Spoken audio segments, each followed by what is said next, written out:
ਖਾਲਸਾ ਵਾਹਿਗੁਰੂ ਜੀ ਕੀ ਫਤਿਹ। ਮਾਰਾ ਚੜ੍ਹਦੀ ਕਲਾ ਵਿੱਚ ਵਾਹਿਗੁਰੂ ਜੀ ਕਾ ਖਾਲਸਾ ਵਾਹਿਗੁਰੂ ਜੀ ਕੀ ਫਤਿਹ ਵੀਰ ਜੀ। ਵਾਹਿਗੁਰੂ ਜੀ ਕਾ ਖਾਲਸਾ ਵਾਹਿਗੁਰੂ ਜੀ ਕੀ ਵਾਹਿਗੁਰੂ ਜੀ ਕਾ ਖਾਲਸਾ ਵਾਹਿਗੁਰੂ ਜੀ ਕਾ ਖਾਲਸਾ ਵਾਹਿਗੁਰੂ ਜੀ ਕੀ ਫਤਿਹ ਭੈਣ ਜੀ। ਵਾਹਿਗੁਰੂ ਜੀ ਕਾ ਖਾਲਸਾ ਵਾਹਿਗੁਰੂ ਜੀ ਕਾ ਖਾਲਸਾ ਵਾਹਿਗੁਰੂ ਜੀ ਕੀ ਫਤਿਹ। ਸਾਰਾ ਸੰਗਤ ਜੀ ਵਾਹਿਗੁਰੂ ਜੀ ਕਾ ਖਾਲਸਾ ਵਾਹਿਗੁਰੂ ਜੀ ਫਤਿਹ ਵੀਰ ਜੀ। ਵਾਹਿਗੁਰੂ ਜੀ ਕਾ ਖਾਲਸਾ ਵਾਹਿਗੁਰੂ। ਹਾਂਜੀ ਨਜਰ ਸਾਹਿਬ ਆ ਜਾਓ, ਮਾਈਕ ਤੇ ਟਾਈਮ ਹੋ ਗਿਆ ਜੀ। ਹਾਂਜੀ ਵੀਰ ਜੀ, ਵਾਹਿਗੁਰੂ ਜੀ ਕਾ ਖਾਲਸਾ ਵਾਹਿਗੁਰੂ। ਅਸੀਂ ਤਾਂ ਤੁਹਾਡੀ ਉਡੀਕ ਕਰੀ ਜਾਂਦੇ ਹੁੰਦੇ ਆ, ਮਾਈਕ ਤੇ ਹੀ ਹੁੰਦੇ ਅਸੀਂ। ਮੈਂ ਤੇ ਮਤਲਬ ਤੇ ਇਹੋ ਹੀ ਆ ਕਿ ਮਾਤਾ ਨੂੰ ਮਤਲਬ ਕਿ ਮਾਈਕ ਬੰਦ ਕਰ ਦੇ ਹੋਣਾ। ਹਾਲੇ ਤੇਰੇ 10 ਮਿੰਟ ਨਹੀਂ ਹੋਏ। ਹਾਂ ਆਉਂਦੇ ਆ ਸਾਰੇ ਇਹ ਸੰਗਤ ਬੜਾ ਡੀਕ ਨਹੀਂ ਕਰਦਾ ਤੇ ਆਪਣਾ ਹੁੰਦਾ 10 ਮੈਂ ਆ ਗਿਆ ਤੇ ਵਾ ਚਾਲੂ ਕਰ ਦਿਓ ਜੀ।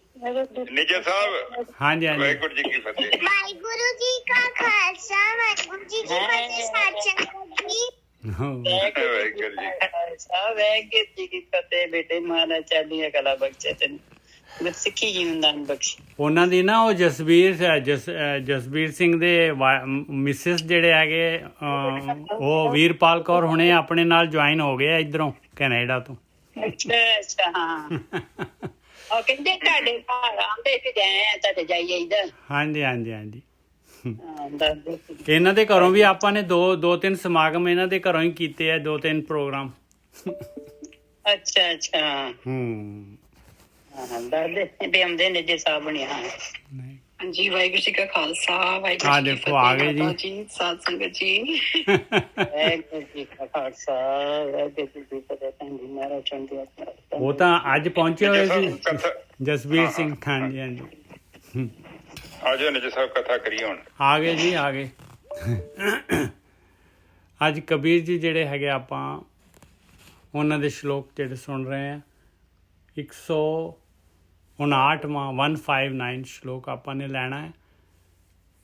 1372 ਥੱਲੇ 1373 ਤੱਕ ਜਾਂਦਾ ਹੈ ਸ਼ਲੋਕ। 2 ਲਾਈਨਾਂ ਦਾ ਸ਼ਲੋਕ, 2 ਲਾਈਨਾਂ ਦੇ ਸ਼ਲੋਕ ਹੁੰਦੇ ਆ। ਔਰ ਇਹਦੇ ਵਿੱਚ ਜਿਹੜਾ ਹੈਗਾ ਬ੍ਰਹਮ ਗਿਆਨ ਪੂਰਾ ਜਿਹੜਾ ਹੈਗਾ ਕੰਪਲੀਟ ਮੈਸੇਜ ਹੁੰਦਾ ਹੈ ਸ਼ਲੋਕ ਦੇ ਵਿੱਚ। ਪੂਰਾ ਬ੍ਰਹਮ ਗਿਆਨ ਹੁੰਦਾ ਹੈ। ਕਬੀਰ ਹੈ ਗੈ ਬਾਹਨ ਸਗਨ ਕਨ ਛਤਰਪਤੀ ਕੀ ਨਾਰ, ਤਾਸ ਪਟੰਤਰ ਨਾ ਪੂਜੈ ਹਰ ਜਨ ਕੀ ਪਨਿਹਾਰ। ਹੁਣ ਇੱਥੇ ਲਿਖਿਆ ਹੈ ਤੇ ਗੈ। ਇਹ ਹੈ ਤੇ ਗੈ ਕੀ ਹੈਗਾ? ਹੈ ਦਾ ਮਤਲਬ ਹੁੰਦਾ ਹੈਵਰ ਤੇ ਗੈ ਦਾ ਮਤਲਬ ਹੁੰਦਾ ਗੈਵਰ, ਮਤਲਬ ਹਾਥੀ ਤੇ ਘੋੜੇ।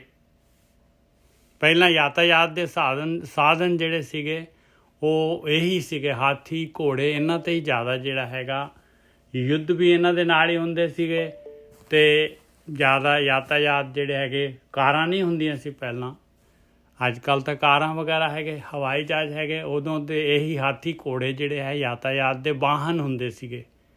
ਕਿ ਕਬੀਰ ਹੈ ਗੈ ਵਾਹਨ ਸਗਨ ਕਨ। ਸਗਨ ਮਤਲਬ ਬਹੁਤ ਬਹੁਤ, ਕਨ ਮਤਲਬ ਕਨੇਰੇ। ਛਤਰਪਤੀ ਕੀ ਨਾਰ, ਕਿਉਂ? ਕਿਉਂਕਿ ਉਹ ਛਤਰਪਤੀ ਰਾਜੇ ਦੀ ਜਿਹੜੀ ਰਾਣੀ ਹੈਗੀ ਉਹਦੇ ਕੋਲ ਬਹੁਤ ਵਾਹਨ ਹੈਗੇ, ਬਹੁਤ ਹਾਥੀ ਘੋੜੇ ਹੈਗੇ ਉਹਦੇ ਕੋਲ। ਤਾਸ ਪਟੰਤਰ ਨਾ ਪੂਜੈ ਹਰ ਜਨ ਕੀ ਪਨਿਹਾਰ। ਕਹਿੰਦੇ ਹਰੀ ਦਾ ਜਨ ਜਿਹੜਾ ਹੈਗਾ, ਕੋਈ ਭਗਤ ਹੈਗਾ, ਕੋਈ ਸਾਧੂ ਹੈਗਾ, ਬ੍ਰਹਮ ਗਿਆਨੀ ਹੈਗਾ, ਉਹਦੀ ਕੋਈ ਸੇਵਾ ਕਰ ਰਹੀ ਹੈ। ਕੋਈ ਜਿਹੜੀ ਹੈਗੀ ਆ, ਕੋਈ ਜੀਵ ਇਸਤਰੀ, ਕੋਈ ਬੰਦਾ ਜਾਂ ਤੀਵੀਂ ਕੋਈ, ਉਹ ਸਾਧੂ ਦੀ ਸੇਵਾ ਕਰ ਰਹੀ ਆ, ਬ੍ਰਹਮ ਗਿਆਨੀਆਂ ਦੀ ਸੇਵਾ ਕਰ ਰਹੀ। ਕਹਿੰਦੇ ਉਹਦਾ ਮੁਕਾਬਲੇ ਦੇ ਵਿੱਚ ਜਿਹੜੀ ਪਨਿਹਾਰ ਕਹਿੰਦੇ ਆ, ਪਾਣੀ ਭਰਨ ਵਾਲੀ ਜਿਹੜੀ ਹੈਗੀ ਆ, ਸਾਧੂ ਦਾ ਪਾਣੀ ਭਰਨ ਵਾਲੀ, ਕਹਿੰਦੇ ਉਹਦਾ ਮੁਕਾਬਲਾ ਉਹ ਛਤਰਪਤੀ ਦੀ ਨਾਰ ਨਹੀਂ ਕਰ ਸਕਦੀ, ਜਿਹਦੇ ਕੋਲ ਕਿ ਇੰਨੇ ਹਾਥੀ ਘੋੜੇ ਔਰ ਇੰਨੀ ਧਨ ਦੌਲਤ ਹੈਗੀ ਆ। ਉਹਦਾ ਮੁਕਾਬਲਾ ਉਹ ਨਹੀਂ ਕਰ ਸਕਦੀ ਉਹ ਜਿਹੜੀ ਹੈਗੀ। ਕਿਉਂਕਿ ਹਰੀਜਨ ਦੇ ਜਿਹੜੀ ਪਨਿਹਾਰ ਹੈ ਉਹਨੇ ਪਰਮਾਤਮਾ ਦੀ ਭਗਤੀ ਸਿੱਖ ਲੈਣੀ ਹੈ।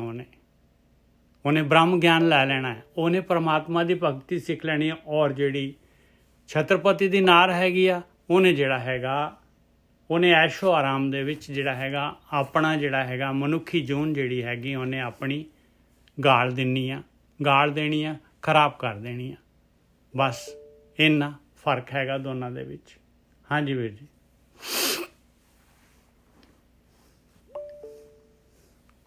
ਹਾਂਜੀ ਠੀਕ ਹੈ ਜੀ। ਸਾਧ ਸੰਗਤ ਜੀ ਉਹ ਕਹਿੰਦੇ ਨੇ ਕਿ ਇੱਕ ਤਰਫ ਦੇਖੋ ਇੱਕ ਬੰਦੇ ਕੋਲੋਂ ਇੱਥੇ ਛਤਰਪਤੀ ਦਾ ਮਤਲਬ ਕਿ ਇੰਨੇ ਸੁੱਖ ਨੇ ਸਹੂਲਤਾਂ ਨੇ, ਇਹਦੇ ਬਾਵਜੂਦ ਉਹ ਬੰਦਾ ਸੰਗਤ ਨਹੀਂ ਕਰਦਾ ਨਾ। ਉਹ ਬੰਦਾ ਇੱਕ ਤੇ ਬੰਦਾ ਚਲੋ ਠੀਕ ਆ ਉਹਦੇ ਕੋਲ ਪੈਸਾ ਨਹੀਂ ਆ ਤੇ ਉਹਦੀ ਤੇ ਮਜਬੂਰੀ ਵੀ ਆ, ਹੋ ਸਕਦਾ ਉਹਨੂੰ ਕੰਮ ਜ਼ਿਆਦਾ ਕਰਨਾ ਪਵੇ ਤੇ ਕਈ ਏਦਾਂ ਦੇ ਸਰਕਮਸਟੈਂਸਸ ਹੁੰਦੇ ਨੇ, ਬੰਦੇ ਦੀ ਮਜਬੂਰੀ ਹੁੰਦੀ ਉਹਦੇ ਕੋਲ ਨਹੀਂ ਚਾਂਸ ਹੈਗਾ। ਪਰ ਕਹਿੰਦੇ ਆ ਕਿ ਜੇਕਰ ਕੋਈ ਧਨ ਦੌਲਤ ਪ੍ਰਾਪਤ ਕਰਕੇ ਵੀ ਸੁੱਖ ਨਹੀਂ ਲੈਂਦਾ, ਇੱਕ ਉਹ ਬੰਦਾ ਵੇਖੋ ਉਹਦਾ ਕੀ ਫਾਇਦਾ ਉਹਨੂੰ। ਅਸਲ ਦੇ ਵਿੱਚ ਤੇ ਵੈਸੇ ਉਹਨੂੰ ਜ਼ਿਆਦਾ ਕਰਨਾ ਚਾਹੀਦਾ ਕਿਉਂਕਿ ਉਹਦੇ ਕੋਲ ਫੈਸਿਲਿਟੀਆਂ ਹੈਗੀਆਂ ਨੇ। ਹੁਣ ਕਈ ਬੰਦੇ ਉਹ ਸਵੇਰ ਤੋਂ ਸ਼ਾਮ ਤੱਕ ਕੰਮ ਕਰਦੇ ਆ, ਉਹ ਕੰਮ ਕਰਨਗੇ ਤਾਂ ਹੀ ਘਰ ਦਾ ਚੁੱਲ੍ਹਾ ਬਲਣਾ। ਨਿਜਾ ਸਾਹਿਬ ਬਿਲਕੁਲ ਹੈਂਡ ਟੂ ਮਾਊਥ ਆ। ਬਹੁਤ ਛੋਟੀ ਜੀ ਸੇਵਿੰਗ 200-400 ਰੁਪਇਆ ਕਮਾਉਣਾ ਹੈ, ਉਹਦੇ ਨਾਲ ਹੀ ਘਰ ਦਾ ਚੁੱਲ੍ਹਾ ਸ਼ਾਮੀ ਉਹਦੇ ਨਾਲ ਹੀ ਰੋਟੀ ਪਾਣੀ ਲਿਆਉਣਾ ਹੈ। ਮੈਂ ਆਪ ਵੇਖਦਾ ਇੱਥੇ ਅੰਮ੍ਰਿਤਸਰ ਦੇ ਵਿੱਚ ਵਿਚਾਰੇ ਜਦੋਂ ਜਾਂਦੇ ਆ ਨਾ ਘਰ ਨੂੰ ਤੇ ਇੱਥੋਂ ਨਿਜਾ ਸਾਹਿਬ ਰੈਡੀਮੇਡ ਦਾਲ ਮਿਲਦੀ। ਬਿਲਕੁਲ ਰੈਡੀਮੇਡ ਦਾਲ ਮਿਲਦੀ। ਉਹ ਦਾਲ ਅਸੀਂ ਤੇ ਕਦੇ ਖਾਧੀ ਨਹੀਂ, ਪਰ ਉਹ ਲੋਕ ਖਾਂਦੇ ਨੇ। ਬੜੇ ਵੱਡੇ ਪਤੀਲੇ ਲੋਕੀ ਬਣਾਉਂਦੇ ਨੇ। ਉਹ ਕੀ ਕਰਦੇ ਆ ਜਦੋਂ ਕੰਮ ਕਰਦੇ ਆ ਸ਼ਾਮੀ ਫਿਰ ਕਰਦੇ 10-15-20 ਰੁਪਏ ਦੀ ਦਾਲ ਲੈ ਜਾਂਦੇ ਨੇ, ਸਸਤੀ ਪੈਂਦੀ ਆ। ਏਦਾਂ ਦੇ ਲੋਕ ਵੀ ਹੈਗੇ ਆ। ਆਪ ਜਸਟ ਦੇਖੋ ਹੁਣ ਇੱਥੇ ਆਪਾਂ ਇਹ ਚੀਜ਼ ਨੂੰ ਸਮਝੀਏ। ਬਾਣੀ ਚ ਇਹ ਕਹਿ ਰਹੇ ਨੇ ਕਿ ਜੇਕਰ ਤੈਨੂੰ ਸੁੱਖ ਸਹੂਲਤਾਂ ਨਹੀਂ ਮਿਲੀਆਂ ਨੇ ਤੇ ਇਹਦੇ ਬਾਵਜੂਦ ਤੂੰ ਉਹਦੇ ਜੀਵਨ ਦਾ ਕੋਈ ਤੇਰੇ ਫਾਇਦਾ ਹੀ ਨਹੀਂ ਕੋਈ ਠਾ ਰਿਹਾ, ਤੂੰ ਉਲਟਾ ਥੱਲੇ ਨੂੰ ਜਾ ਰਿਹਾ। ਤੇ ਦੂਜੀ ਤਰਫ ਜਿਹੜਾ ਬੰਦਾ ਵਾ ਹੈ ਤੇ ਸਿੰਪਲ ਹੀ ਬੰਦਾ, ਪਰ ਉਹ ਸੰਗਤ ਕਰਦਾ, ਉਹਨੇ ਆਪਣੇ ਜੀਵਨ ਦਾ ਮਕਸਦ ਨਹੀਂ ਛੱਡਿਆ।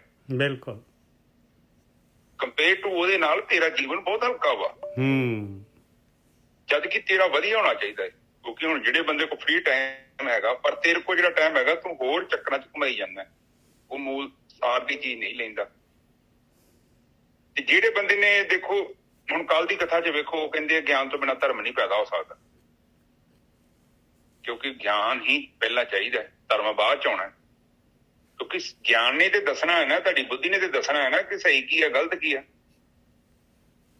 ਤੇ ਜਦੋਂ ਤੁਸੀਂ ਗਲਤ ਨੂੰ ਛੱਡੋਗੇ ਸਹੀ ਨੂੰ ਫੜੋਗੇ ਤੇ ਤਾਂ ਹੀ ਤੇ ਧਰਮ ਦਾ ਮਤਲਬ ਇਹ ਹੈ ਸਹੀ, ਜੋ ਇਨਸਾਫ ਆ, ਜੋ ਬਿਲਕੁਲ ਸਹੀ ਚੱਲਣਾ ਹੈ।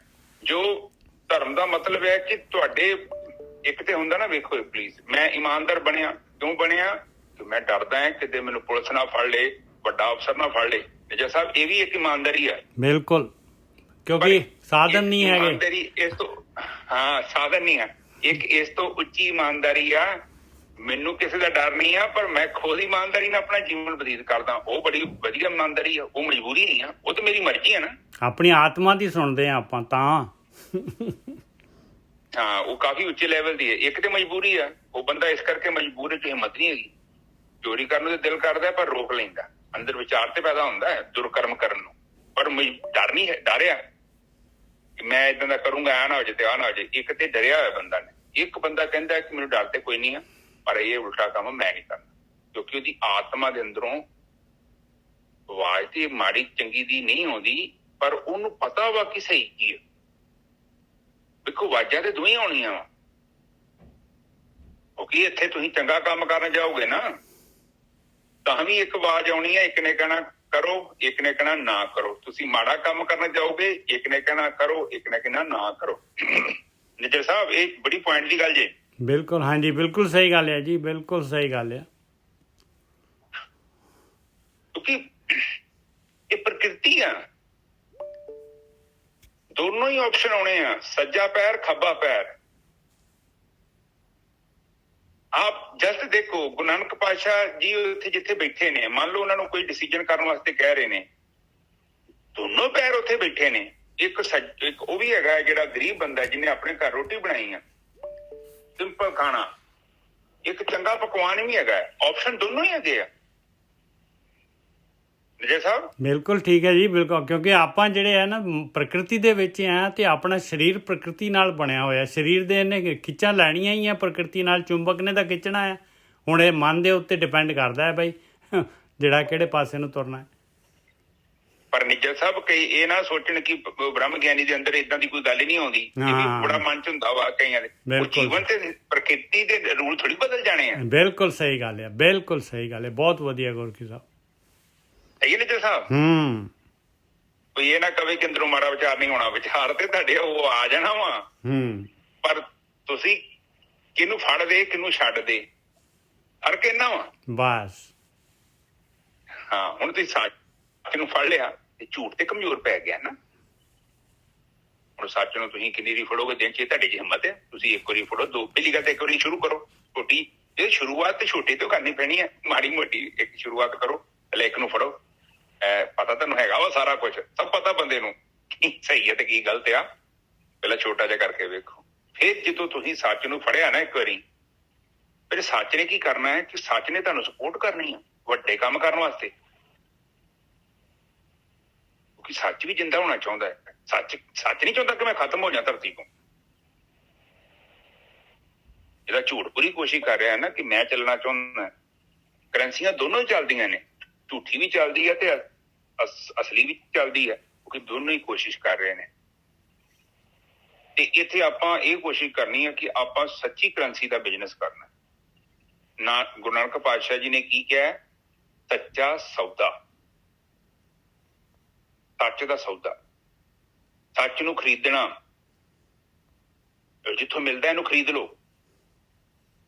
ਕਿਉਂਕਿ ਸੱਚ ਤੇ ਸਵੇਰ ਤੋਂ ਹੀ ਤੁਸੀਂ ਸ਼ੁਰੂ ਹੋ ਜਾਂਦੇ। ਜੋ ਵੇਖ ਲਓ ਆਪਸ਼ਨ ਆ ਜਾਂਦਾ, ਸੱਚ ਨੂੰ ਖਰੀਦ ਲਓ, ਗੱਲ ਖਤਮ।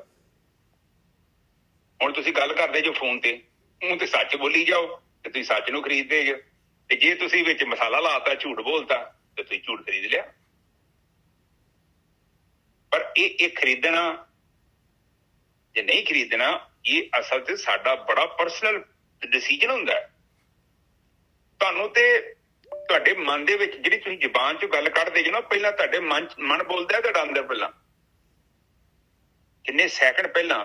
ਔਰ ਉਹ ਕਹਿੰਦਾ ਕਿ ਇਹ ਨਾ ਗੱਲ ਕਹਿ ਚਰਨਜੀਤ ਨੂੰ ਬੁਰੀ ਲੱਗਣੀ। ਹੁੰਦੀ ਜੋ ਸਾਹਿਬ ਕਹਿੰਦੇ ਆ ਨਾ, ਅੰਦਰ ਆਵਾਜ਼ ਆਉਂਦੀ ਹੈ ਨਾ। ਬਿਲਕੁਲ ਆਉਂਦੀ ਹੈ ਜੀ, ਬਿਲਕੁਲ ਆਉਂਦੀ ਹੈ।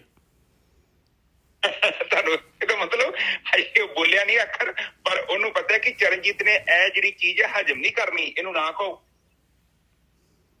ਪਰ ਆਪਾਂ ਕਈ ਕਹਿ ਦਿੰਦੇ ਆ ਨਾ। ਮਨ ਇੱਕ ਦੂਜੀ ਆਵਾਜ਼ ਵੀ ਆਉਂਦੀ ਹੈ ਗੋਰਖੀ ਸਾਹਿਬ। ਮਨ ਕਹਿੰਦਾ ਇਹਦੇ ਠਾਹ ਮਾਰ ਚੰਗੀ ਤਰ੍ਹਾਂ, ਉਹ ਵੀ ਆਵਾਜ਼ ਆਉਂਦੀ। ਪਰ ਠੀਕ ਹੈ, ਪਰ ਆਉਂਦੀ ਹੈਗੀ ਆਵਾਜ਼ ਤੁਹਾਡੇ। ਇਹਦਾ ਮਤਲਬ ਕਿ ਬੋਲਣ ਤੋਂ ਪਹਿਲਾਂ ਸਤਾ ਹੈਗੀ ਆ ਜਿਹੜੀ ਦੱਸਦੀ ਹੈ। ਬਿਲਕੁਲ ਤੁਹਾਨੂੰ ਦੱਸਦੀ ਹੈ, ਸਾਨੂੰ ਸਮਝਾਉਂਦੀ ਆ। ਉਹ ਵੱਖਰੀ ਗੱਲ ਹੈ ਕਿ ਅਸੀਂ ਪਰਵਾਹ ਨਹੀਂ ਕਰਦੇ, ਆਪਾਂ ਬੋਲ ਦਿੰਦੇ ਹਾਂ। ਠੀਕ ਹੈ ਜੀ। ਅੱਛਾ ਜੀ, ਹੁਣ ਇੱਥੇ ਚੀਜ਼ ਨੂੰ ਸਮਝੀਏ ਆਪਾਂ। ਉਹ ਕਹਿੰਦੇ ਪਨਿਹਾਰੀ ਹੈ ਜਿਹੜੀ ਖਾਲੀ ਜਿਹੜੀ ਹੈਗੀ, ਜਾ ਕੇ ਉਹਨਾਂ ਦੀ ਸੇਵਾ ਕਰ ਰਹੀ ਹੈ। ਬਸ ਉਹ ਸੇਵਾ ਵੀ ਕਰ ਰਹੀ ਹੈ ਨਾ, ਭਾਵੇਂ ਚਲੋ ਕਿਸ ਤਰ੍ਹਾਂ ਹੀ ਕਰ ਰਹੀ ਹੈ, ਭਾਵੇਂ ਉਹਨਾਂ ਤੋਂ ਪੈਸੇ ਹੀ ਲੈ ਰਹੀ ਹੋਏ, ਸੇਵਾ ਕਰ ਰਹੀ ਹੋਏ, ਪਰ ਫਿਰ ਵੀ ਕਹਿੰਦੇ ਆ ਉਹ ਵਧੀਆ ਹੈ ਉਹਦੇ ਨਾਲੋਂ। ਕਿਉਂਕਿ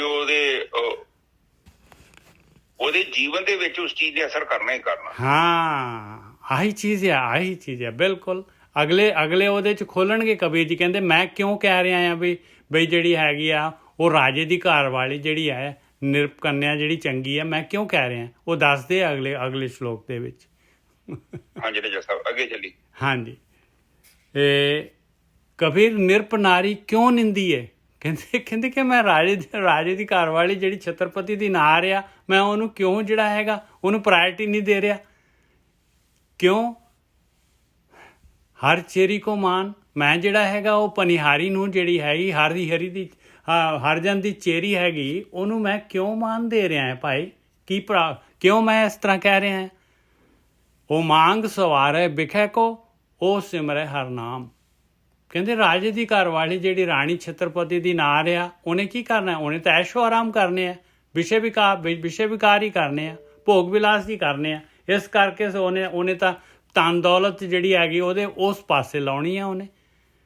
ਤੇ ਦੂਸਰੇ ਪਾਸੇ ਜਿਹੜੀ ਹੈਗੀ ਆ ਉਹਨੇ ਜਿਹੜਾ ਹੈਗਾ ਜਿਹੜੀ ਹਰਜਨ ਦੀ ਪਨਿਹਾਰ ਹੈਗੀ, ਉਹਨੇ ਉਹਨਾਂ ਤੋਂ ਗਿਆਨ ਲੈ ਲੈਣਾ। ਉਹਨੂੰ ਪਤਾ ਲੱਗ ਜਾਣਾ ਵੀ ਮੈਂ ਕਾਹਦੇ ਵਾਸਤੇ ਆਇਆ ਦੁਨੀਆ ਦੇ ਵਿੱਚ ਭਾਈ, ਮੈਨੂੰ ਮਨੁੱਖੀ ਜੀਵਨ ਕਿਉਂ ਮਿਲੀ ਹੋਈ ਆ। ਉਹਨੇ ਉਹਨਾਂ ਦੀ ਸੰਗਤ ਦੇ ਨਾਲ ਉਹਦੇ ਤੇ ਰੰਗਤ ਆ ਜਾਣੀ ਆ। ਉਹ ਸਿਮਰੇ ਹਰ ਨਾਮ, ਇਸ ਕਰਕੇ ਉਹਨੇ ਧਿਆਨ ਸਿਮਰਨ ਵੱਲ ਸਹੀ ਰਸਤੇ 'ਤੇ ਲੱਗ ਜਾਣਾ। ਇਸ ਕਰਕੇ ਜਿਹੜਾ ਕਬੀਰ ਜੀ ਕਹਿੰਦੇ ਆ, ਮੈਂ ਜਿਹੜਾ ਹੈਗਾ ਨਿਰਪ ਨਾਰੀ ਨੂੰ ਜਿਹੜਾ ਹੈਗਾ ਉਹਨੂੰ ਜਿਹੜਾ ਹੈਗਾ ਨਿੰਦ ਰਿਹਾ ਆ, ਮਤਲਬ ਵੀ ਉਹਨੂੰ ਮੈਂ ਦੋਨਾਂ 'ਚ ਕੰਪੈਰੀਜ਼ਨ ਦੇ ਵਿੱਚ ਜਿਹੜਾ ਹੈਗਾ ਉਹਨੂੰ ਮੈਂ ਜਿਹੜਾ ਹੈਗਾ ਚੰਗਾ ਨਹੀਂ ਕਹਿ ਰਿਹਾ, ਅਤੇ ਜਿਹੜੀ ਹਰਿਜਨ ਦੀ ਚੇਰੀ ਹੈ ਉਹਨੂੰ ਮੈਂ ਮਾਨ ਦੇ ਰਿਹਾ। ਹਾਂਜੀ ਵੀਰ ਜੀ। ਹਾਂਜੀ, ਇੱਥੇ ਇੱਕ ਤੁਕ ਆਉਂਦੀ ਹੈ ਬਾਣੀ ਦੀ ਪਹਿਲਾਂ ਵੀ, ਦੁੱਖ ਦਾਰੂ ਸੁੱਖ ਰੋਗ ਪਿਆ।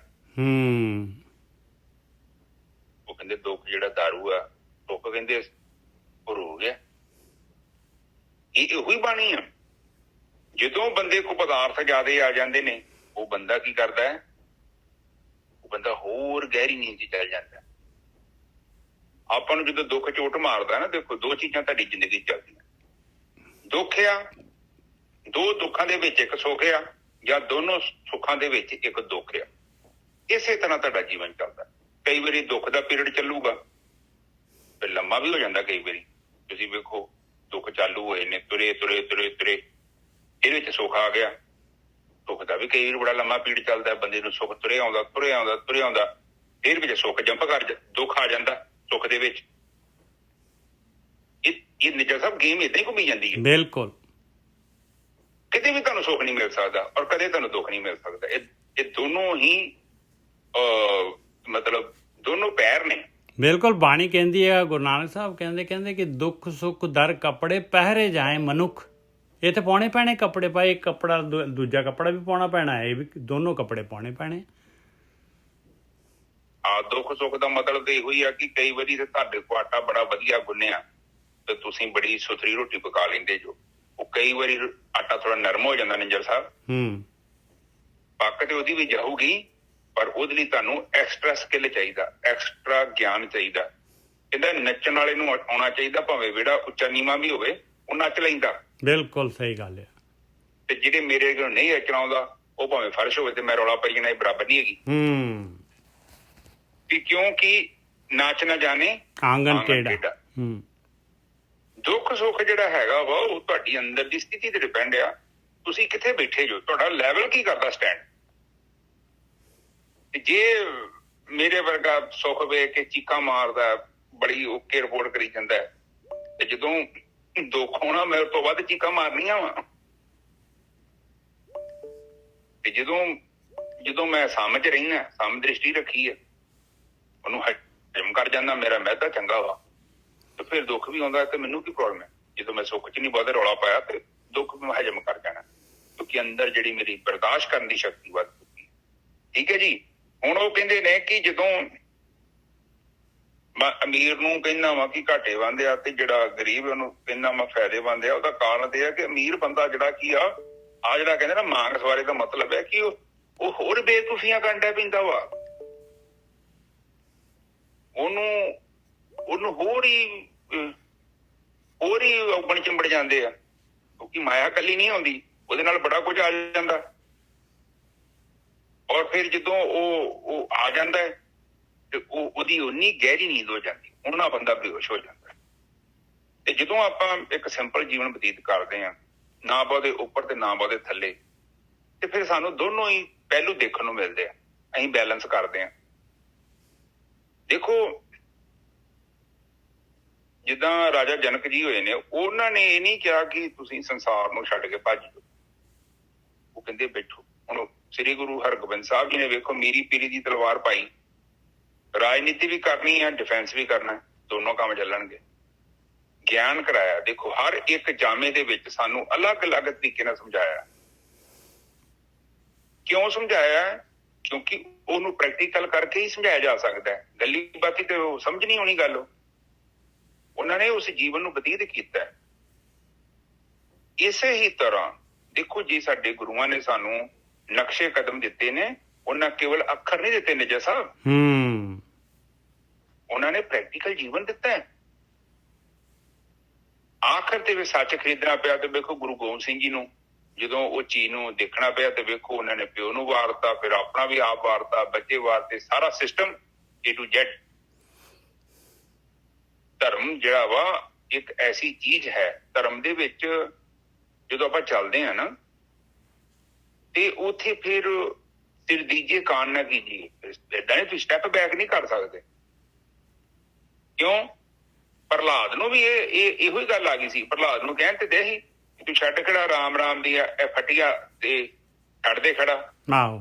ਫਿਰ ਉਹ ਪ੍ਰਹਲਾਦ ਕਹਿੰਦਾ ਨਹੀਂ, ਮੇਰਾ ਜਿਹੜਾ ਗੁਰੂ ਹੈ ਜਿਹਨੇ ਮੈਨੂੰ ਗਿਆਨ ਦਿੱਤਾ ਉਹਨੇ, ਮੈਂ ਉਹਨੂੰ ਬੇਮੁਖ ਨਹੀਂ ਹੋ ਸਕਦਾ। ਉਹ ਕਹਿੰਦੇ ਛੱਡ ਖੜਾ ਤੈਨੂੰ ਅਸੀਂ ਮਾਫ ਕਰ ਦਿੰਦੇ ਆ, ਅੱਜ ਤੇ ਰਾਜ ਭਾਗ ਭੋਗ। ਉਹ ਕਹਿੰਦੇ ਨਹੀਂ, ਇਹ ਇੱਥੇ ਪੰਗਾ ਪੈ ਜਾਣਾ। ਇੱਥੇ ਛੋਟਾ ਜਿਹਾ ਬੱਚਾ ਵੇਖੋ, ਉਹਦੇ ਮਨ ਨੂੰ ਜਿੱਦਾਂ ਗੁਰੂ ਗੋਬਿੰਦ ਸਿੰਘ ਦੇ ਛੋਟੇ ਬੱਚਿਆਂ ਨੂੰ ਕਹਿੰਦੇ ਸੀ ਕਿ ਅਸੀਂ ਤੁਹਾਨੂੰ ਆਪਣੀਆਂ ਕੁੜੀਆਂ ਦੇ ਦਿੰਦੇ ਆ, ਵਿਆਹ ਕਰ ਦਿੰਦੇ ਆ, ਆਓ। ਉਹ ਕਹਿੰਦੇ ਨਹੀਂ।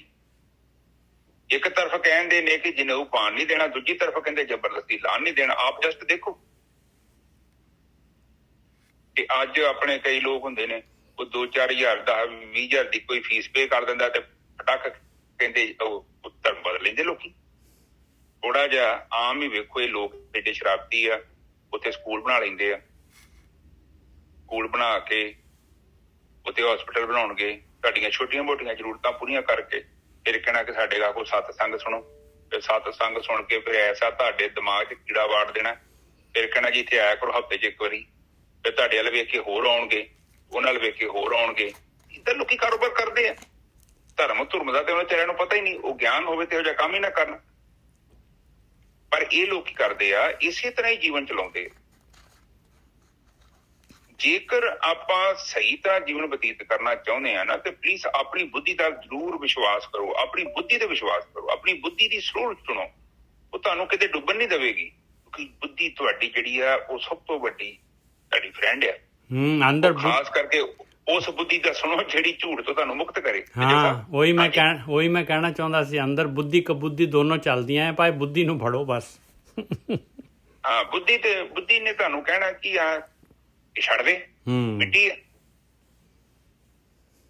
ਦੇਖੋ ਬੁੱਧੀ ਤੇ ਤੁਹਾਨੂੰ ਪਤਾ ਹੀ, ਉਹ ਤੇ ਚੱਲਦੀ ਉਲਟੀ, ਉਹ ਤੇ ਸੰਸਾਰ ਦੇ ਵੱਲ ਭੱਜਦੀ ਆ। ਬਿਲਕੁਲ। ਕਹਿੰਦੀ ਪਦਾਰਥਾਂ ਨੂੰ ਲਿਆਉਣ ਦੇ ਚੱਕਰ 'ਚ ਪੈਂਦੀ ਹੈ। ਪਰ ਬੁੱਧੀ ਜਿਹੜੀ ਆ ਉਹਦੀ ਆਵਾਜ਼ ਵੀ ਤੁਹਾਡੇ ਅੰਦਰ ਆਉਂਦੀ ਆ, ਪਰ ਆਪਾਂ ਸੁਣਦੇ ਨਹੀਂ ਉਹਨੂੰ ਨੱਪ ਦਿੰਦੇ ਆ। ਕਿਉਂਕਿ ਧਰਮਰਾਜ ਨੇ ਐਵੇਂ ਥੋੜੀ ਤੈਨੂੰ ਫੜ ਲੈਣਾ ਵਾ। ਉਹਨੇ ਕਹਿਣਾ ਹੈ ਕਿ ਤੈਨੂੰ ਆਵਾਜ਼ ਪਈ ਸੀ ਨਾ ਚਰਨਜੀਤ, ਇਸ ਚੀਜ਼ ਨੂੰ ਨਾ ਹੱਥ ਲਾ ਮੈਨੂੰ, ਕਿਉਂਕਿ ਤੂੰ ਮੁੜ ਕੇ ਕਹਿ ਦੇਣਾ ਕਿ ਨਹੀਂ ਮੈਨੂੰ ਕੋਈ ਦੱਸਿਆ ਨਹੀਂ। ਉਹ ਕਹਿੰਦੇ ਸੀ ਨਹੀਂ, ਇਹ ਆਵਾਜ਼ ਆਈ ਹੀ ਨਾ, ਤੁਸੀਂ ਕੋਈ ਕਰਮ ਕਰਕੇ ਵੇਖ ਲਓ, ਚੰਗਾ ਕਰੋ ਮਾੜਾ ਕਰੋ, 2 ਆਵਾਜ਼ਾਂ ਆਉਣੀਆਂ। ਬਿਲਕੁਲ। ਜੇ ਤੁਸੀਂ ਮਾੜਾ ਸੰਕਲਪ ਕਰਕੇ ਵੇਖੋ, ਨਾਲ ਹੀ ਤੇ ਤੁਹਾਡੇ ਅੰਦਰ ਚਾਲੂ ਪਿਆ ਹੋ ਜਾਂਦਾ ਪ੍ਰੋਸੈਸ ਕਿ ਛੱਡ ਖੜਾ ਚਰਨਜੀਤ, ਕੀ ਜ਼ੋਰ ਪਿਆ ਤੇ ਕਿਹੜਾ ਵੇਖਣ ਦਿਆ, ਛੱਡ ਖੜਾ ਐਵੇਂ ਕਾਹਨੂੰ ਪੈਸੇ ਖਰਚ ਕੇ ਕੰਮ ਕਰੇਗਾ, ਚੱਲ ਚਲੀ ਉੱਧਰ। ਉਹ ਦੂਜੀ ਤਰਫ ਆਵਾਜ਼ ਆਉਂਦੀ ਨਹੀਂ, ਜੇ ਚਲਾ ਤਾਂ ਜਾਏਗਾ ਤੇ ਇਹ ਕੰਮ ਤੇ ਅਧੂਰਾ ਵਾ, ਇਹ ਤੇ ਕੰਪਲੀਟ ਨਹੀਂ ਹੋਇਆ, ਕਿੱਦਾਂ ਭੱਜ ਜਾਏਗਾ। ਬਿਲਕੁਲ। ਇਹ ਸਭ ਆਵਾਜ਼ਾਂ ਆਉਂਦੀਆਂ ਨੇ। ਚੰਗੀ ਆਵਾਜ਼ ਦੀ ਸੁਣਿਆ ਕਰੋ, ਬਸ ਗੱਲ ਖਤਮ ਹੋ ਗਈ, ਜੀਵਨ ਆਪੇ ਤੁਸੀਂ ਮੁਕਤ ਹੋ ਜਾਣਾ। ਇਛਾਵਾਂ ਖਤਮ ਹੋ ਜਾਣੀਆਂ ਵਾ ਜਦੋਂ ਸੱਚ ਨੂੰ ਸੁਣਨਾ ਸ਼ੁਰੂ ਕੀਤਾ। ਸੱਚ ਬਹੁਤ ਪਾਵਰਫੁਲ ਹੈ। ਦਵਾਈ ਖਾਣ ਦੀ ਲੋੜ ਆ, ਆਪ ਪਲੀਜ਼ ਅੰਡਰਸਟੈਂਡ ਕਰੋ। ਦਵਾਈ ਖਾਈ ਦੀ ਆ, ਬਿਮਾਰੀ ਬਾਹਰ ਆ।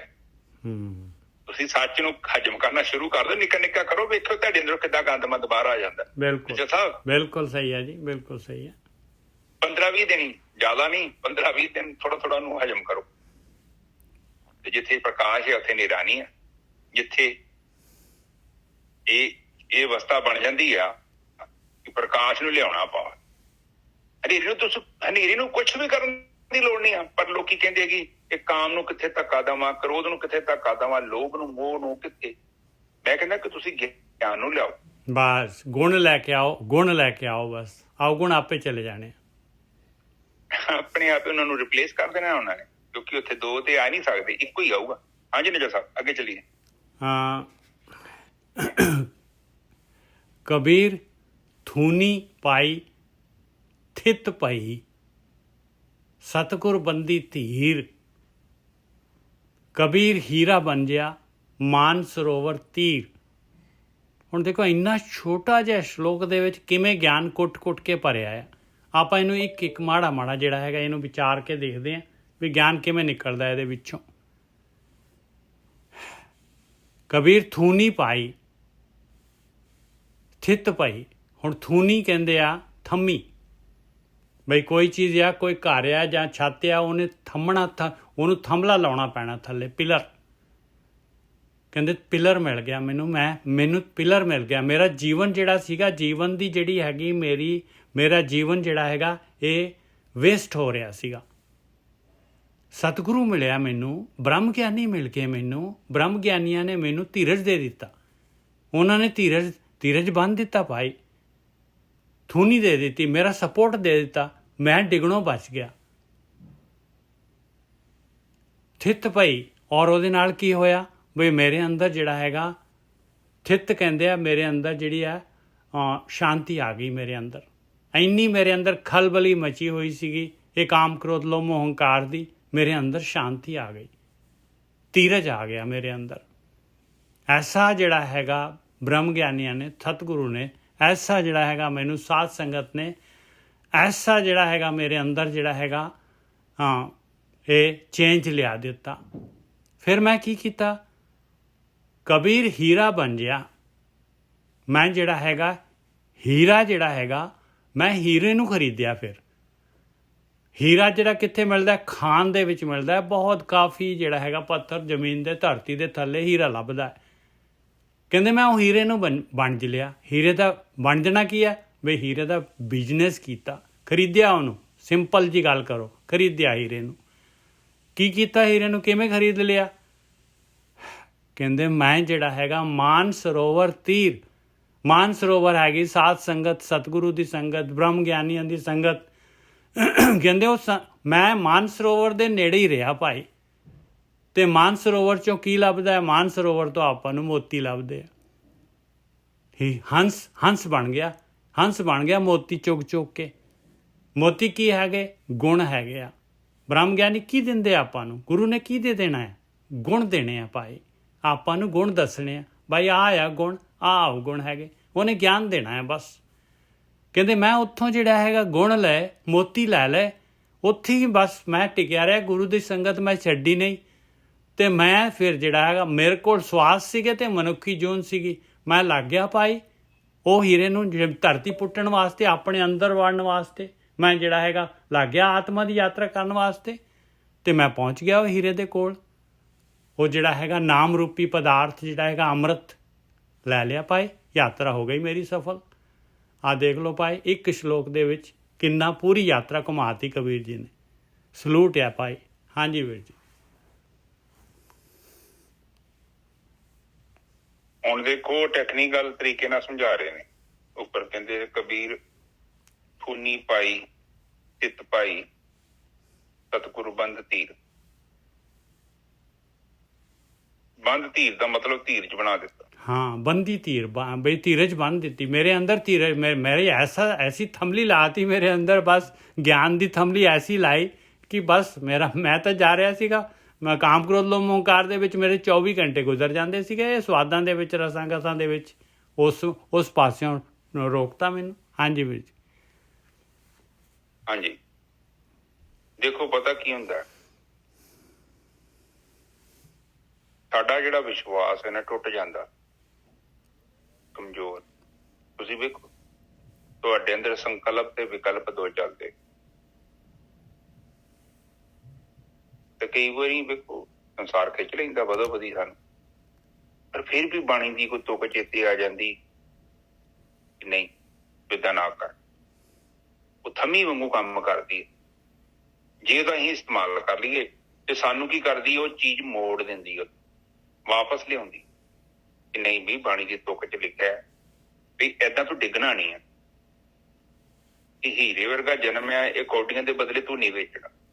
ਇੱਥੇ ਥੰਮੀ ਲਾਉਣ ਵਾਲਾ ਕੰਮ ਹੋ ਗਿਆ ਕਿ ਕਿਸੇ ਦੇ ਲਫ਼ਜ਼ ਬਾਣੀ ਦੇ ਵਿੱਚ ਲਿਖੇ ਹੋਏ ਉਹ ਸਾਡੇ ਕੋਲ ਪਹੁੰਚਦੇ ਨੇ, ਔਰ ਉਹ ਸਾਡੇ ਜੀਵਨ ਚ ਜੇਕਰ ਸਾਨੂੰ ਗਲਤ ਦਿਸ਼ਾ ਤੋਂ ਜਾਣ ਤੋਂ ਰੋਕਦੇ ਨੇ। ਕਹਿਣ ਤੋਂ ਭਾਵ ਹੈ ਕਿ ਉੱਥੇ ਬਾਣੀ ਚ ਲਿਖਿਆ ਹੈ ਕਿ ਸੱਚ ਬੋਲਣਾ ਹੈ, ਝੂਠ ਨਹੀਂ ਬੋਲਣਾ, ਚੋਰੀ ਨਹੀਂ ਕਰਨੀ, ਠੱਗੀ ਨਹੀਂ ਕਰਨੀ, ਬੇਈਮਾਨੀ ਨਹੀਂ ਕਰਨੀ, ਵਫਾਦਾਰ ਹੋਣਾ ਹੈ। ਇਹ ਕੀ ਹੈ? ਸਾਰੀਆਂ ਥੰਮੀਆਂ ਨੇ।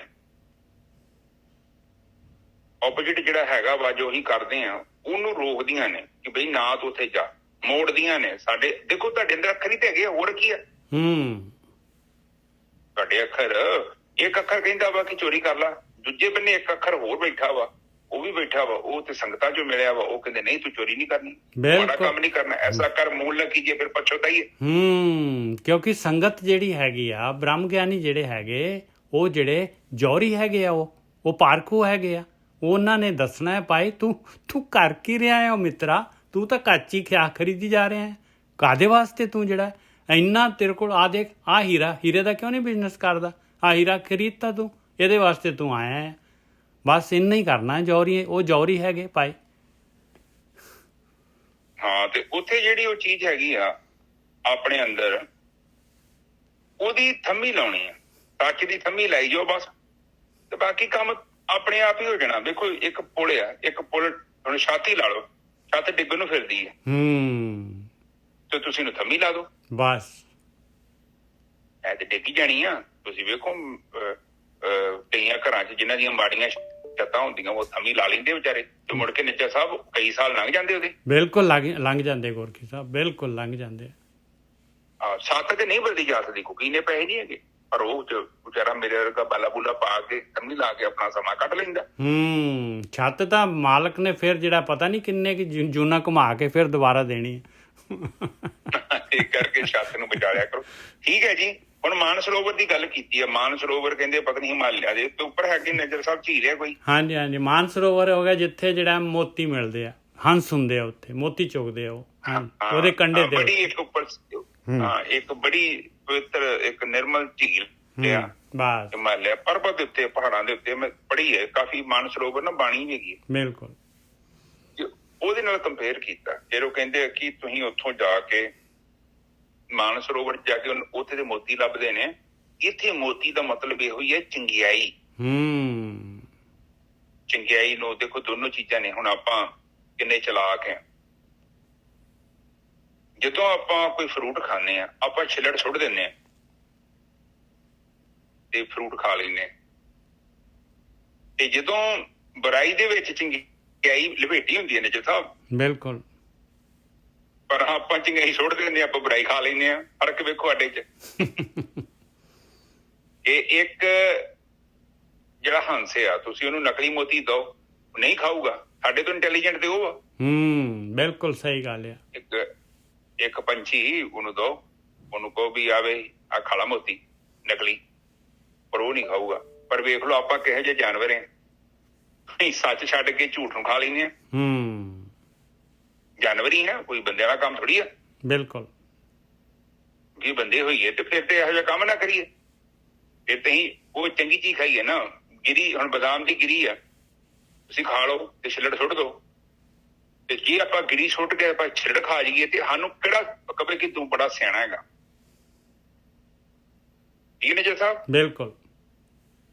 ਤੇ ਇਹਦਾ ਮਤਲਬ ਇਹੋ ਹੀ ਆ ਕਿ ਸੱਚ ਜਿਹੜਾ ਹੈ ਤੇ ਕੀਮਤੀ, ਪਰ ਆਪਾਂ ਉਹਨੂੰ ਛੱਡ ਦਿੰਦੇ ਆ, ਆਪਾਂ ਝੂਠ ਨੂੰ ਖਾ ਲੈਂਦੇ ਆ। ਹੁਣ ਝੂਠ ਦੇ ਖਾਣ ਦੇ ਨਾਲ ਕੀ ਹੁੰਦਾ, ਅਸੀਂ ਆਪਣੇ ਆਪ ਨੂੰ ਡਾਊਨਗ੍ਰੇਡ ਕਰ ਲੈਂਦੇ ਆ। ਪਲੀਜ਼ ਦੇਖੋ, ਇਹ ਸੰਸਾਰ ਹੈ, ਇੱਥੇ ਜਿੰਨਾ ਚਿਰ ਤੱਕ ਤੁਸੀਂ ਹਰ ਵਰਗੇ ਨਹੀਂ ਹੋ ਜਾਂਦੇ, ਗੱਲ ਬਣਨੀ ਨਹੀਂ ਆ। ਔਰ ਗੋਰਖੀ ਸਾਹਿਬ, ਜਿਹੜਾ ਝੂਠ ਆ ਉਹਦੇ ਵਿੱਚ ਪਰਮਾਤਮਾ ਨੇ ਸਵਾਦ ਪਾਇਆ ਹੋਇਆ ਆ। ਇੱਕ ਵਾਰੀ ਸਵਾਦ ਮੂੰਹ ਨੂੰ ਲੱਗ ਜਾਏ, ਬਸ ਸ਼ੇਰ ਨੂੰ ਜੇ ਆਦਮੀ ਦਾ ਖੂਨ ਲੱਗ ਗਿਆ ਮੂੰਹ ਨੂੰ, ਤੇ ਬਸ ਫਿਰ ਗੱਲ ਬਣ ਜਾਣੀ। ਫਿਰ ਤਾਂ ਮਾਇਆ ਦੀ ਆਪੋਜ਼ਿਟ ਟੀਮ ਜਿੱਤ ਜਾਣੀ ਹੈ। ਹਾਂਜੀ ਜਗਾ, ਫਿਰ ਤੇ ਉਹੀ ਹੈ ਨਾ। ਗੱਲ ਤੇ ਹੈ ਕਿ ਹੁਣ ਜਿਹਨੂੰ ਤੁਸੀਂ ਦੇਖੋ, ਇੱਕ ਚੀਜ਼ ਦੇਖੋ, ਤੁਹਾਡੇ ਅੰਦਰ ਦੋ ਜਾਨਵਰ ਨੇ, ਇੱਕ ਸੱਚ ਆ ਤੇ ਇੱਕ ਝੂਠ ਆ। ਹੁਣ ਤੁਸੀਂ ਨਿੱਜਰ ਸਾਹਿਬ ਜਿਹੜੇ ਜਾਨਵਰ ਨੂੰ ਤੁਸੀਂ ਫੀਡ ਪਾਓਗੇ, ਉਹੀ ਜਿੱਤੂਗਾ। ਬਿਲਕੁਲ, ਉਹੀ ਜਿੱਤੂ। ਮਜ਼ਬੂਤ ਤਕੜਾ ਕਿਹੜਾ ਹੋਊਗਾ ਦੱਸੋ ਮੈਨੂੰ? ਉਹੀ ਜਿੱਤੂਗਾ ਜਿਹਨੂੰ ਤੁਸੀਂ ਰੋਜ਼ ਜਿਹੜੇ ਹੈਗੇ ਖੁਰਾਕ ਦੇ ਰਹੇ। ਤੇ ਜੇ ਕਮਜ਼ੋਰ ਕਰਨਾ ਝੂਠ ਨੂੰ, ਤੇ ਕੀ ਕਰੀਏ ਆਪਾਂ? ਬਸ ਸੱਚ ਵਾਲੇ ਪਾਸੇ ਹੋ ਲੋ। ਜਿਹੜਾ ਸੱਚ ਦਾ ਧਰਮ ਦਾ ਬਲਦ ਆ, ਧਰਮ ਰੂਪੀ ਬਲਦ ਆ ਤੁਹਾਡੇ ਅੰਦਰ, ਉਹਨੂੰ ਚਲਾ ਲਓ। ਪਾਪ ਪੁੰਨ ਦੋ ਹੀ ਬਲਦ ਹੈਗੇ, ਇੱਕ ਪਾਪ ਕਰਨ ਨੂੰ ਜਾਂਦਾ, ਇੱਕ ਪੁੰਨ ਵਾਲਾ ਹੈਗਾ ਭਾਈ। ਆਹੋ, ਇੱਕ ਸਹੀ ਇੱਕ ਗਲਤ ਆ, ਦੋਨੋਂ ਹੀ ਬਲਦ ਹੈਗੇ। ਮੈਂ ਜਾਨਵਰ ਕਹਿਤੇ, ਬਲਦ ਕਹਿ ਲਓ ਉਹਨਾਂ ਨੂੰ। ਉਹ ਜਿਹੜੇ ਵੀ ਬਲਦ ਨੂੰ ਤੁਸੀਂ ਰਾਸ਼ਨ ਪਾਇਆ, ਉਹ ਫਿਰ ਤੁਹਾਡੇ ਅੰਦਰ ਖਿੱਚ ਪੈਣੀ ਆ।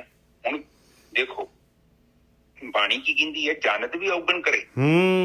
ਹਾਥ ਦੀਪਕ ਕੁएं पर है काहे की कुशलात ਕਹਿੰਦੇ, ਕਾਹਦੀ ਕੁਸ਼ਲਾਤ ਹੈ? ਤੂੰ ਕਾਹਦਾ ਜਿਹੜਾ ਹੈਗਾ ਸਮਝਦਾਰ ਕਾਹਦਾ ਹੈ ਭਾਈ?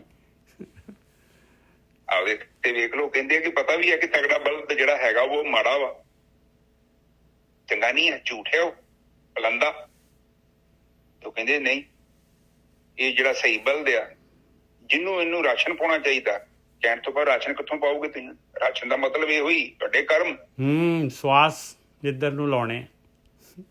ਹੁਣ ਜਿੱਦਾਂ ਤੁਸੀਂ ਇਨਵੈਸਟਮੈਂਟ ਕਰੀ ਜਾਓਗੇ ਉਹਨੇ ਸਟਰੋਂਗ ਹੋਣਾ। ਹੁਣ ਇਹ 2 ਬੈਂਕਾਂ ਤੁਹਾਡੇ ਕੋਲ ਹੋਣ, 2 ਬੈਂਕਾਂ 'ਚ ਤੁਹਾਡੇ ਸੇਵਿੰਗ ਅਕਾਊਂਟ ਹੋਣ, ਤੇ ਆਪ ਜਿੱਥੇ ਪੈਸੇ ਜਮਾ ਕਰਾਓਗੇ ਉੱਥੇ ਹੀ ਸੇਵਿੰਗ ਵਧਣੀ ਆ ਤੁਹਾਡੀ।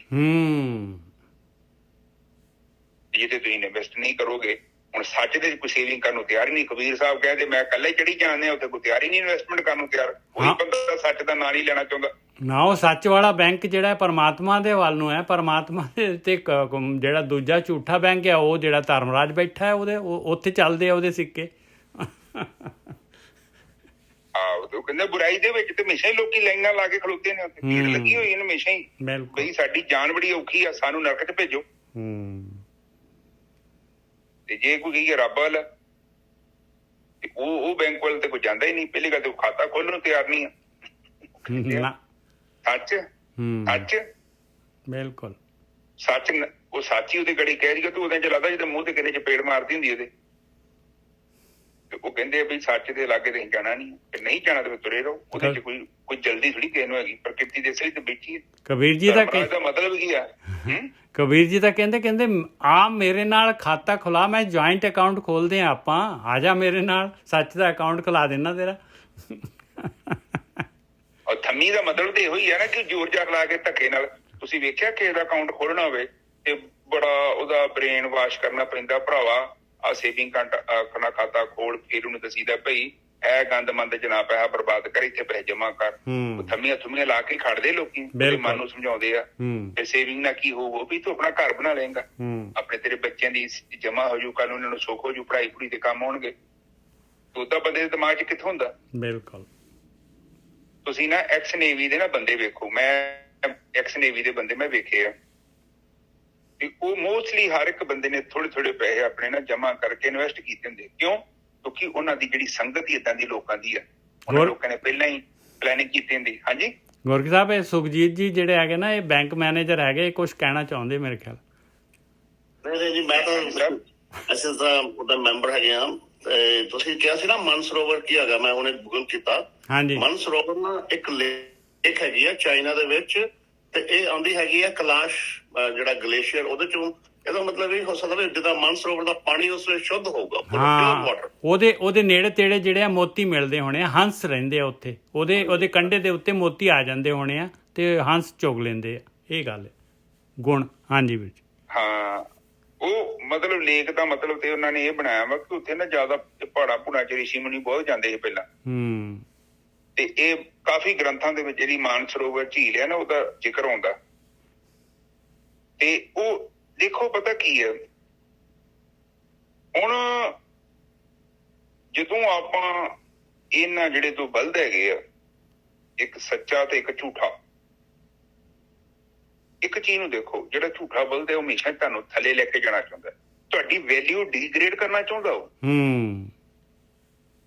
ਤੁਸੀਂ ਇਹ ਚੀਜ਼ ਨੂੰ ਸਮਝੋ, ਕਿਉਂਕਿ ਤੁਸੀਂ ਆਪਣੀ ਝੂਠ ਦਾ ਸਾਥ ਦੇ ਦਿੱਤਾ, ਫਿਰ ਉਹਨੇ ਸਟਰੋਂਗ ਹੋਏ ਨਾ ਬਲਦ ਨੇ। ਤੇ ਲੋਕ ਕਹਿੰਦੇ ਨੇ ਬਾਣੀ ਚ, ਕਹਿੰਦੇ ਫਿਰ ਜੇ ਤੂੰ ਉਹਨੂੰ ਫੀਡ ਕੀਤਾ ਨਾ ਰੋਜ਼ ਜਿਹੜੀ, ਆਪਣੀ ਦੇਖੋ ਤੁਹਾਡੇ ਘਰ 2 ਭੈਂਸੇ ਬੱਚੇ ਹੋਣ, ਤੁਸੀਂ ਇੱਕ ਨੂੰ ਜ਼ਿਆਦਾ ਰਾਸ਼ਨ ਪਾਓ, ਦੂਜੇ ਨੂੰ ਘੱਟ ਪਾਓ, ਤੇ ਸਟਰੋਂਗ ਕਿਹੜਾ ਹੋਊਗਾ? ਤੁਸੀਂ ਜ਼ਿਆਦਾ ਰਾਸ਼ਨ ਪਾਇਆ।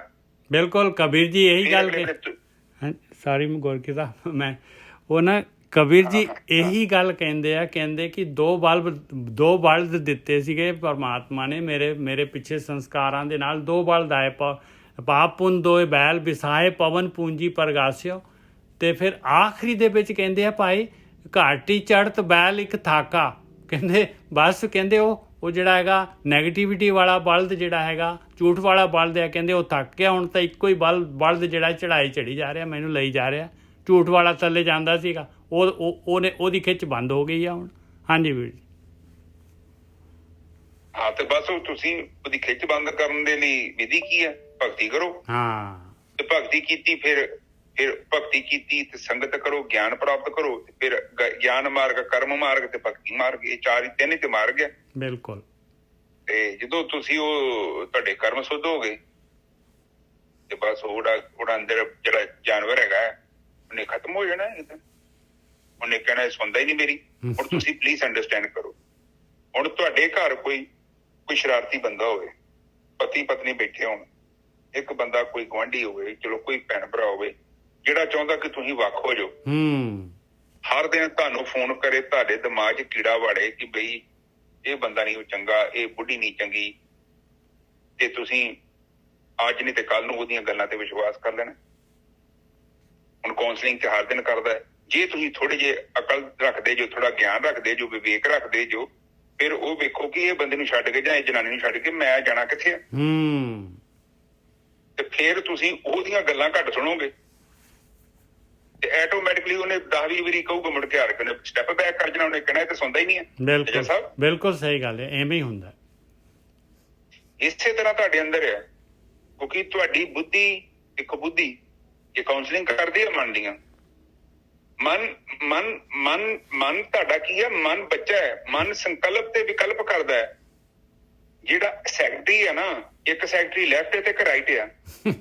ਜੇ ਲੈਫਟ ਦੀ ਚਾਰੀ ਤੁਸੀਂ ਸੁਣਦੇ ਰਹੇ, ਉਹਨੇ ਤੇ ਤੁਹਾਨੂੰ ਲੈ ਹੀ ਜਾਣਾ, ਹੁੰਦੇ ਤੁਹਾਨੂੰ ਡੋਬ ਦੇਣਾ। ਉਹ ਤੇ ਕਹਿੰਦਾ ਚਰਨਜੀਤ ਕੋਈ ਗੱਲ ਹੀ ਨਹੀਂ, ਫਿਕਰ ਨਾ ਕਰ, ਤੂੰ ਮੇਰੀ ਗੱਲ ਸੁਣ ਚਰਨਜੀਤ, ਦੇਖ ਉਹ ਵੀ ਫਲਾਨਾ ਬੰਦਾ ਅਰਬਪਤੀ ਬਣ ਗਈ, ਉਹ ਫਲਾਨਾ, ਉਹਨੂੰ ਕੀ ਹੋ ਗਿਆ? ਤੂੰ ਕਿਹਨੂੰ ਡਰਦਾ?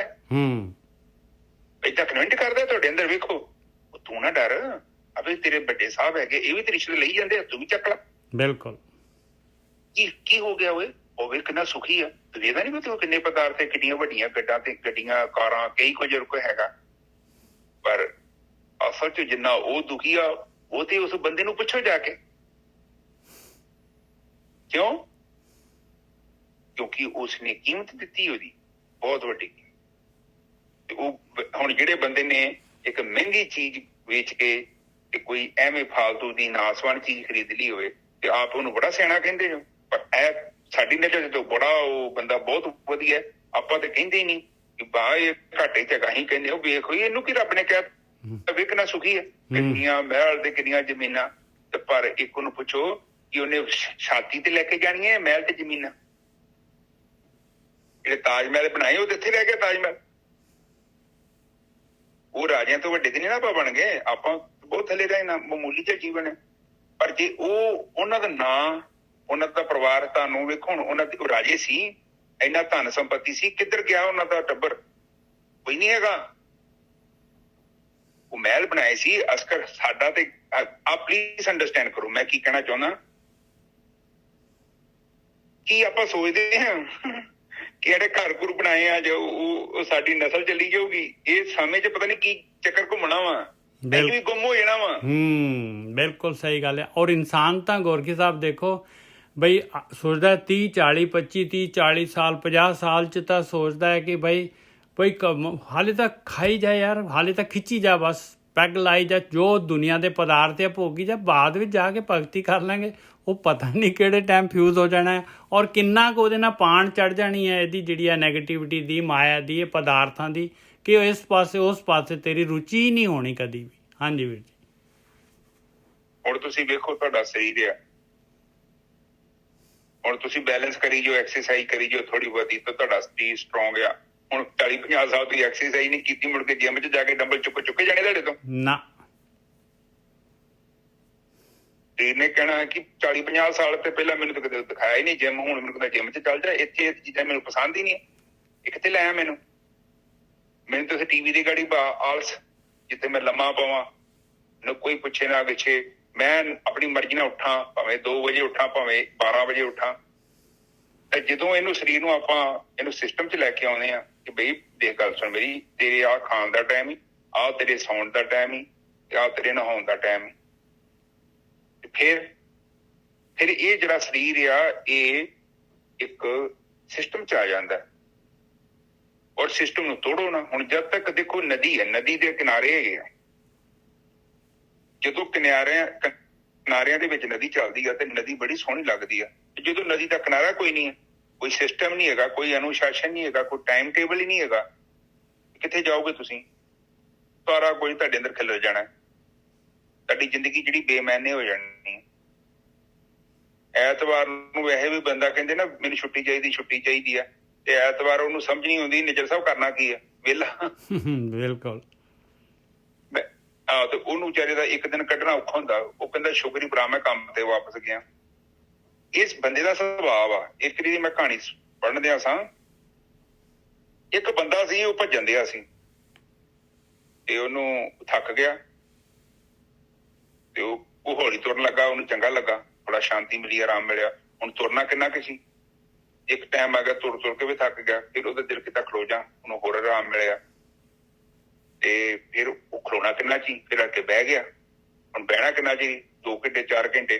ਫਿਰ ਹਾਰ ਕੇ ਲੰਮੇ ਪੈ ਗਿਆ, ਸੌਂ ਗਿਆ। ਤੇ ਫਿਰ ਸੋਣਾ ਕਿੰਨਾ ਚੀ, 8 ਘੰਟੇ 7 ਘੰਟੇ 9 ਘੰਟੇ ਨਿਜਰ ਸਾਹਿਬ। ਫਿਰ ਉਹ ਭੱਜਣ ਡਿਆ ਪਿਆ। ਇਹੋ ਜੀਵਨ ਆ। ਤੁਸੀਂ ਕਿਸੇ ਵੀ ਸਥਿਤੀ ਦੇ ਵਿੱਚ ਜ਼ਿਆਦਾ ਚਿਰ ਟਿਕ ਕੇ ਨਹੀਂ ਰਹਿ ਸਕਦੇ, ਕਿਉਂਕਿ ਤੁਹਾਡੇ ਮਨ ਦਾ ਇੱਕ ਮਤਲਬ ਲਿਮਟ ਹੈਗੀ ਆ। ਉਹ ਲਿਮਟ ਜਦੋਂ ਪੂਰੀ ਹੋ ਗਈ ਉਹਨੇ ਫਿਰ ਜੰਪ ਕਰਨਾ। ਸੋ ਇਸ ਨੂੰ ਇੱਕ ਐਸੀ ਜਗ੍ਹਾ 'ਚ ਲੈ ਕੇ ਜਾਣਾ ਪਊਗਾ ਜਿੱਥੇ ਸਾਰੀਆਂ ਲਿਮਟਾਂ ਖਤਮ ਹੋ ਜਾਣ। ਉਹ ਹੈ ਸਾਡੀ ਆਤਮਾ। ਦੇਖੋ, ਇਹ ਪੰਜਾਂ ਦੇ ਵਿੱਚ ਆਪਣਾ ਜੀਵਨ ਬਤੀਤ ਹੁੰਦਾ, ਕਾਮ, ਕ੍ਰੋਧ, ਲੋਭ, ਮੋਹ, ਹੰਕਾਰ। ਔਰ ਵੇਖੋਗੇ ਨਾ ਤੁਸੀਂ ਆਪਣੀ ਹਰ ਇੱਕ ਗੱਲ ਨੂੰ ਜਦੋਂ ਤੁਸੀਂ ਵੇਖਿਆ, ਵਾਚ ਕੀਤੀ, ਤੁਹਾਨੂੰ ਖੁਦ ਤੋਂ ਪਤਾ ਲੱਗਣਾ ਕਿ ਮੇਰੀ ਇਸ ਗੱਲ ਦੇ ਵਿੱਚ ਮੈਂ ਕਿੱਧਰ ਜਾ ਰਿਹਾ।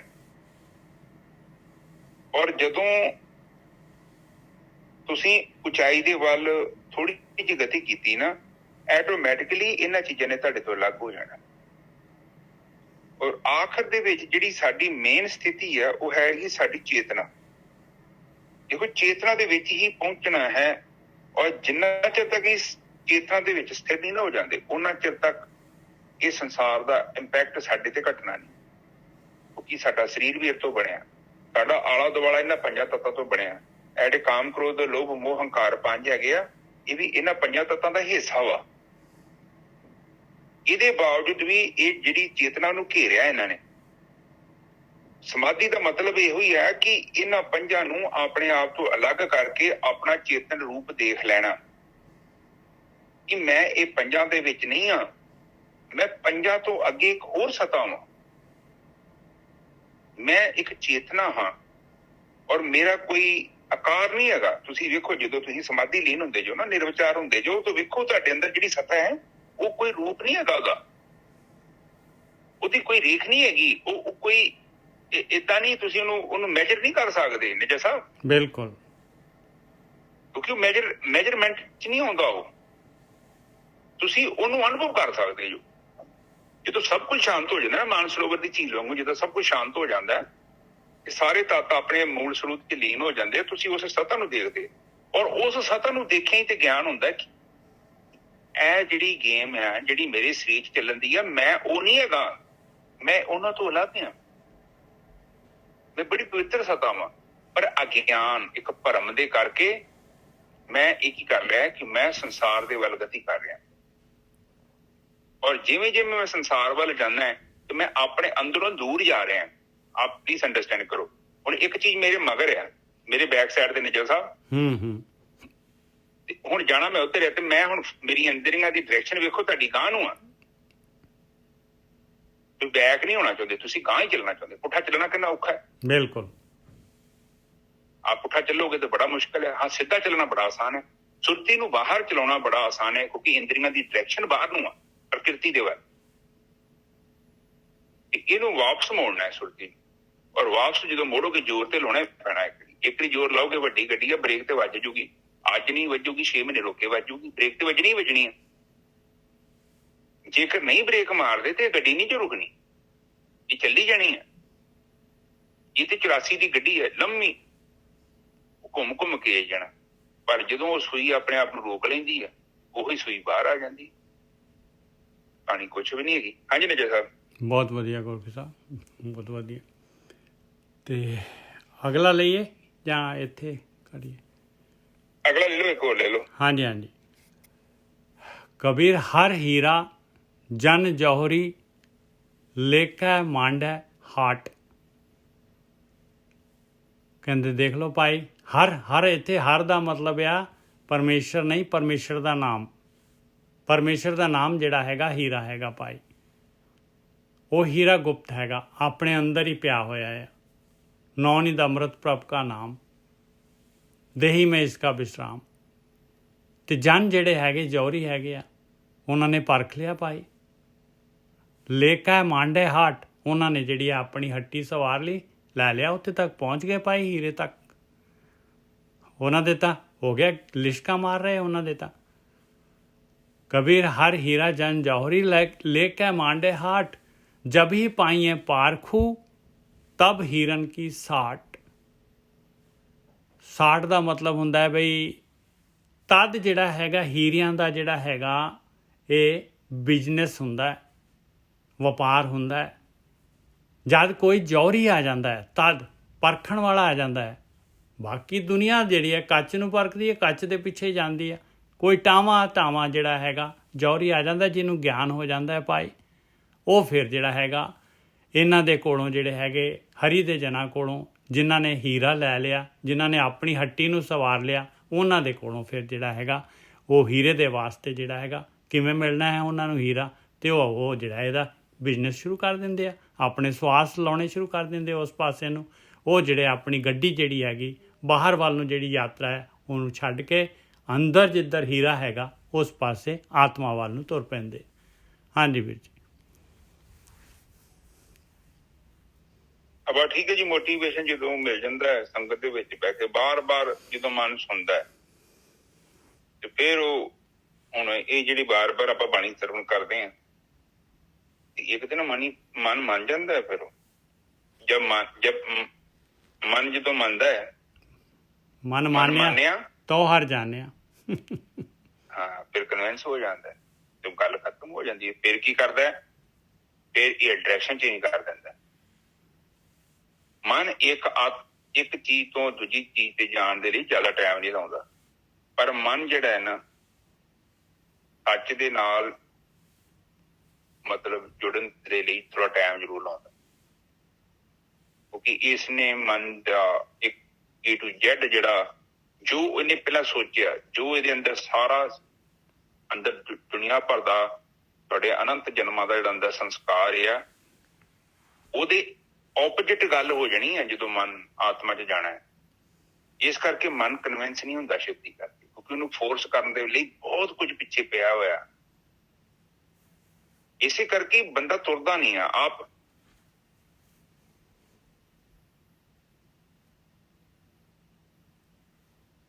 ਆਵਾਜ਼ ਬੰਦ ਹੋ ਗਈ ਗੋਰਖੀ ਸਾਹਿਬ। ਹਾਂ ਫੋਨ ਆ ਗਿਆ। ਜਦੋਂ ਤੁਹਾਡੀ ਗੱਡੀ ਕਾਫੀ ਸਪੀਡ ਤੇ ਭੱਜਦੀ ਹੈ ਤੇ ਪਹਿਲੀ ਗੱਲ ਤਾਂ ਭਾਜੀ ਉਹਨੂੰ ਰੋਕਣ ਦੇ ਲਈ ਜ਼ੋਰ ਲਾਉਣਾ ਪੈਣਾ ਤੁਹਾਨੂੰ, ਬ੍ਰੇਕ ਤੇ। ਬਿਲਕੁਲ ਲਾਉਣਾ ਪੈਣਾ ਵੀਰ ਜੀ, ਜ਼ੋਰ ਗੁਣਾ ਦੇ ਨਾਲ ਹੀ ਲੱਗਣਾ ਜ਼ੋਰ। ਹਾਂ, ਉੱਥੇ ਚੰਗਿਆਈ ਦੇ ਨਾਲ ਹੀ ਉਹਨੂੰ ਬ੍ਰੇਕ ਲਾਓ। ਜਦੋਂ ਤੁਸੀਂ ਚੰਗਿਆਈ ਦੇ ਨਾਲ, ਬਾਣੀ ਫਿਰ ਕਹਿੰਦੀ ਹੈ ਚੰਗਿਆਈਆਂ ਬੁਰਾਈਆਂ ਵਾਚੇ ਧਰਮ ਹਦੂਰ, ਕਰਮੀ ਆਪੋ ਆਪਣੀ ਕੇ ਨੇੜਾ ਕੇ ਦੂਰ। ਹਾਂ, ਕਿਉਂਕਿ ਤੇਰੀਆਂ ਚੰਗਿਆਈਆਂ ਤੇ ਤੇਰੀਆਂ ਬੁਰਾਈਆਂ ਦੋਨੋਂ ਕੋਈ ਵੇਖ ਰਿਹਾ ਹੀ, ਵਿਹਲਾ ਬੈਠਾ ਹੋਇਆ, ਉਹ ਤੇਰਾ ਚੇਤੇ ਆ ਚਿੱਤਰਗੁਪਤ, ਤੇ ਉਹ ਨੀ ਵੇਖ ਰਿਹਾ, ਤੇਰੇ ਅੰਦਰ ਲਿਖ ਰਿਹਾ। ਪਰ ਜਦੋਂ ਤੂੰ ਬ੍ਰੇਕ ਮਾਰਨੀ ਸ਼ੁਰੂ ਕੀਤੀ, ਜੇ ਤੁਸੀਂ ਕੋਸ਼ਿਸ਼ ਨਹੀਂ ਕੀਤੀ, ਬ੍ਰੇਕ ਕਿੱਥੋਂ ਵੱਜਣੀ? ਹੁਣ 70 ਸਾਲ ਤੁਹਾਡੀ ਉਮਰ ਹੋ ਜਾਏ, ਮੁੜ ਕੇ ਬ੍ਰੇਕ ਵੱਜਦੀ। ਪ੍ਰੈਸ਼ਰ ਬੜਾ ਪਾਤਾ ਤੁਸੀਂ ਤੇ, ਆਲਰੇਡੀ ਗੱਡੀ ਤੇਜ਼ ਹੋਈ ਜਾਂਦੀ ਹੈ। ਇੱਕ ਤੇ ਬੰਦਾ ਹੁੰਦਾ ਨਾ ਕਿ ਹੋ ਸਕਦਾ ਕਿ ਤ੍ਰਿਪਤ ਹੋ ਜਾਏ, ਪਰ ਨਹੀਂ, ਜਿਵੇਂ ਜਿਵੇਂ ਉਮਰ ਵੱਧਦੀ ਹੈ ਉਹਦੀ ਪਕੜ ਬੜੀ ਵੱਧ ਜਾਂਦੀ ਹੈ। ਬੰਦਾ ਜਿੰਨਾ ਜ਼ਿਆਦਾ ਬੁੱਢਾ ਹੋਈ ਜਾਂਦਾ ਉਹਨਾਂ ਬੰਦਾ ਚਲਾਕ ਹੋ ਜਾਂਦਾ। ਉਹਨੂੰ ਕਨਵਿੰਸ ਕਰਾ ਬੜਾ ਔਖਾ ਮਨ ਨੂੰ। ਮਨ ਤੇ ਬਹੁਤ ਇੰਟੈਲੀਜੈਂਟ ਹੋ ਗਿਆ, ਔਰ ਉਹਦੇ ਕੋਲ ਤੇ ਮਾਲਮਤਾ ਮਸਾਲਾ ਬਹੁਤ ਜ਼ਿਆਦਾ।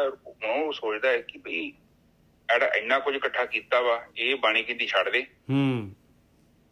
ਆ ਜਿਹੜਾ ਗਲਤ ਸਾਈਡ ਤੇ ਜਾ ਰਿਹਾ ਇਹ ਕਹਿੰਦੀ ਛੱਡ ਦੇ, ਉਹਦਾ ਤਿਆਗ ਕਰਨਾ। ਫਿਰ ਹੱਥ ਦੇ ਵਿੱਚ ਫੁੱਲੀਆਂ ਨੇ, ਉਹ ਕਹਿੰਦੇ ਆ ਕਿ ਅਗਲੇ ਬੰਨੇ ਕੀ ਪਤਾ ਮੈਂ ਮੁਕਤੀ ਹੋਣੀ ਮਿਲਣੀ ਕਿ ਨਹੀਂ ਮਿਲਣੀ। ਆ ਜਿਹੜੀਆਂ ਹੱਥ 'ਚ ਫੁੱਲੀਆਂ ਫੜੀਆਂ ਵਾ, ਮੈਨੂੰ ਕਿਤੇ ਛੱਡਦਾ। ਉਹ ਕਹਿੰਦੇ ਜਦ ਤੱਕ ਛੱਡਦਾ ਨਹੀਂ, ਸ਼ਰਾਈ 'ਚ ਤੇਰਾ ਹੱਥ ਨਿਕਲਣਾ ਨਹੀਂ। ਬਸ